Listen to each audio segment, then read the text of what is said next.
2 ወር ካደረጉ የ1 ወር የቤት ኪራይ ቅጣት አለ ማለት ነው። ውላቸውን ሳያድሱ ያገኘ የነበረውን የቤት ኪራይ ለመንግስት ይከፍላል። ይሄ ባቆየ ቁጥር ወይንም ሌሎች ተጠያቂነቶች እየተጨመሩበት የሚሄድ ነው ማለት ነው። ለቀጣይ 2 ዓመታት በከተማዋ ለሚኖሩት የቤት ኪራይ ዋጋ ጭማሪ ተመን ይፋ ያደረገው የአዲስ አበባ ከተማ አስተዳደር ጉዳዩን እንደ ከዛሬ ቀደሙ በቀልድ የሚታይ አለመሆኑንና እርምጃ ለመውሰድ ጥቆማ ወይም ቅሬታ ማቅረብ በቂ መሆኑን ከዝርዝር የህግ አፈጻጸምና ቅጣቶች ጋር ነበር ያብራራው። የአዲስ አበባ ቤቶች ልማትና አስተዳደር ቢሮ ኃላፊ ወይዘሮ ቅድስት ወልደ ጊዮርጊስም ከአዲስ አበባ ፍትህ ቢሮ ኃላፊ አቶ ተክሌ በዛብህ ጋር በመሆን በሰጡት መግለጫ ሁኔታው እንደ ቀልድ የሚታይ አለመሆኑን እንደ ከዛሬ ቀደሙ ዝርዝር ጉዳዮች ያላዘ ሳይሆን ዝርዝር የቅጣት ደረጃዎችን ያለምንም ቅድመ ሁኔታ እንደሚፈጸም ነው የገለጹትም።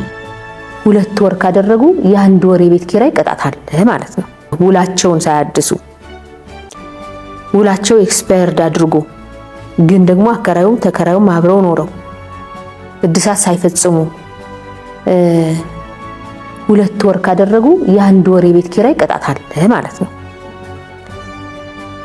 3 ወር ካደረጉና ከ3 ወር በላይ ካደረጉ የ2 ወር የቤት ኪራይ አለ። አዲስ ተከራይ አስገብተው አዲስ ተከራይ ገብቶ ከተከራዩ ጋር ውል ካላደሱና ይሄ ደግሞ እንዲሁ ውላቸውን ካላስመዘገቡ ደግሞ ይሄም የ1 ወር ቅጣት አለው።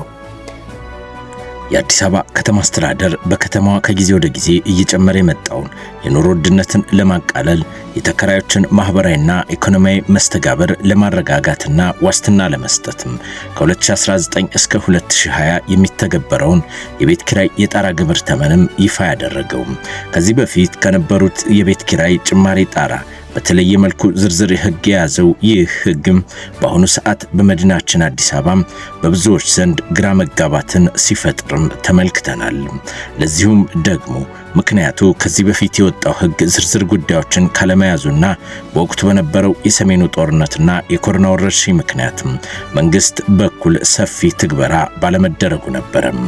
የ2019 የቤት ኪራይ የዋጋ ጭማሪ ተመን 11.5 በመቶ መሆኑን ያሳወቀው የአዲስ አበባ ከተማ አስተዳደር ተከራዮች ከሐምሌ 1 ጀምሮ ለ30 ቀናት ያክል ውላቸውን እንዲያድሱ ያሳሰበ ሲሆን ይህ ዜና ሲሰማ በብዙዎች ዘንድ እስከዛሬ ቀደሙ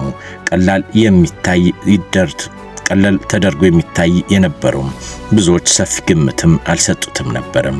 የጉዳዩን አንገብጋቢነትና ከተከራይ ሁኔታ አኳያ በተያዘ የሚስተዋሉ ክፍተቶችን የታዩ መጓተቶችን በአግባቡ የተረዳው የአዲስ አበባ ቤቶች ልማት አስተዳደር ቢሮ ከአዲስ አበባ ፍትህ ቢሮ ጋር በመሆን በሰጠው ሰፊ መግለጫ ግን ትግበራው እንደ ቀልድ የማይታይና ዝርዝር ቅጣቶች እንዳሉት የቢሮ ኃላፊ ወይዘሮ ቅድስት ወልደ ጊዮርጊስ በሰፊው ከፍትህ ቢሮ ጋር በጋራ በመሆን አስረድተዋል። ያላቸው ውላቸውንም ሳያድሱ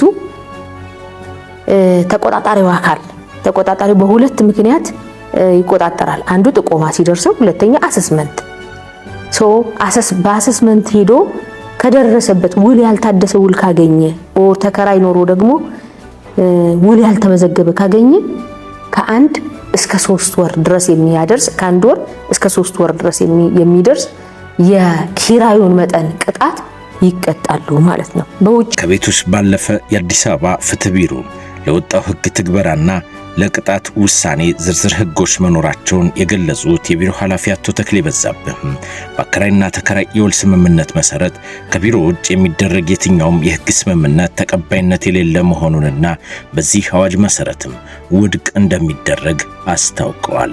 ከመጀመሪያው ተከራይ ጋር የውል ጊዜ አብቅቻለሁ ብሎ ለሌላ ሰው ቢያከራይ ዋጋ መጨመር አይችልም። ወይንም ደግሞ ያከራየው ሳያሳውቅ ቢቆይ የቀድሞ ያገኘ የነበረውን የቤት ኪራይ ለመንግስት ይከፍላል። ይሄ ባቆየ ቁጥር ወይንም ሌሎች ተጠያቂነቶች እየተጨመሩበት የሚሄድ ነው ማለት ነው። አብሮነትን በሚያበረታታ ፍቅርን፣ ወዳጅነትን በሚያበረታታ ያው ምን ያክል ጫና ሊደርስ እንደሚችል የሚታወቅ ነው። ለምሳሌ አንድን ተከራይ ከዚህ ስታስወጣው ሁሉም አከራይና ተከራይ ይህንን ህግ ዝርዝር መረጃና ትግበራ በመረዳትም በአቅራቢያቸው ወደሚገኙ የወረዳና የክፍለ ከተማ የቤቶች ቢሮም ተጨማሪ የአንድ ሞሰብ አገልግሎት ባለበት ቦታ ሂደው እንዲዋዋሉ ያስጠነቀቁ ሲሆን ከዚህ ውጭ የተገኘ የትኛውም አከራይም ሆነ ተከራይ ግን የቅጣቱ ሰለባም እንደሚሆን አስረድተዋል። በዚህ የቤት ኪራይ ዋጋ ጭማሪ ተመን መሰረትም አከራይ ብቻ ሳይሆን ተከራይም የቅጣቱም ሰለባም እንደሚሆን ሕጉ ዝርዝር ጉዳዮችን ይዟል።